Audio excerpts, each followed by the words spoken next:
m'appelle Stéphane Fritz, sous vos applaudissements de Guy Hockey pour l'immobilier. Évidemment, Guy Hockey, l'immobilier.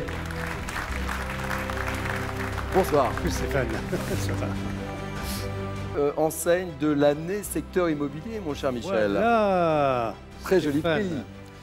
C'est pas rien hein, d'arriver à ce sommet de la conduite de réseau et de devenir enseigne d'un secteur d'activité. Il faut dire que nous vous suivons depuis quelques années maintenant et nous voyons comment vous arrivez à faire pousser votre groupe et votre obsession, c'est l'excellence. Quelle est votre vision du métier d'agent immobilier, cher Stéphane?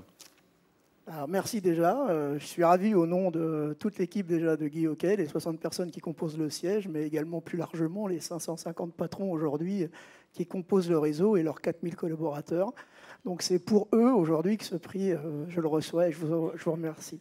Ce que je pense que de l'immobilier, ou en tout cas de comment je vois l'immobilier, j'aimerais que les collaborateurs aillent, et ça je pense que ça vaut pour tous les franchiseurs, aillent au-delà du métier qu'on leur demande. La prestation de service, aujourd'hui on est comparé avec des Apple Store, avec des grandes entreprises en qualité de service.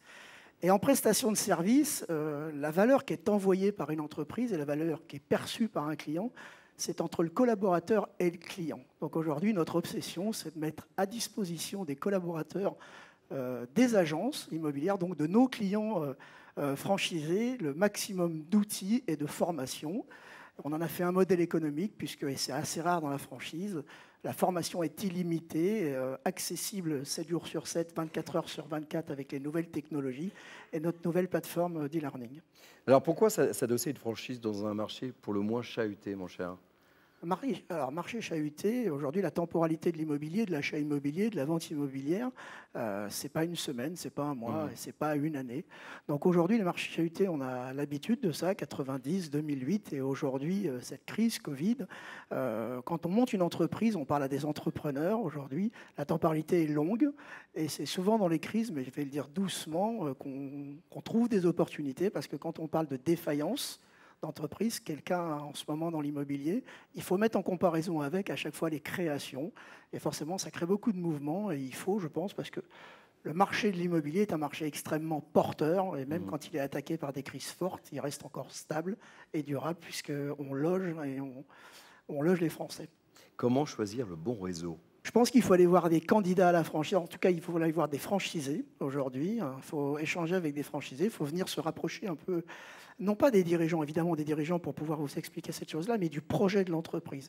Est-ce que l'entreprise a un projet? Est-ce que l'entreprise a un projet sur les 5, 10 prochaines années? Aujourd'hui, l'hybridation des métiers dans tous les métiers, c'est quelque chose d'assez fort. Comment l'entreprise aborde ces changements, ces grands virages, notamment la digitalisation?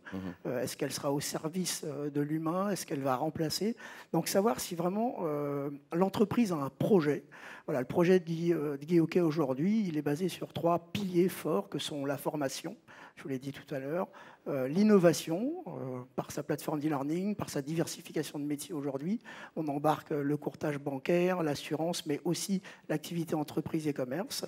Et le parcours client, alors j'ai envie de dire les 3 piliers, mais dans le parcours client, j'embarquerai presque plus naturellement le parcours collaborateur, encore une fois.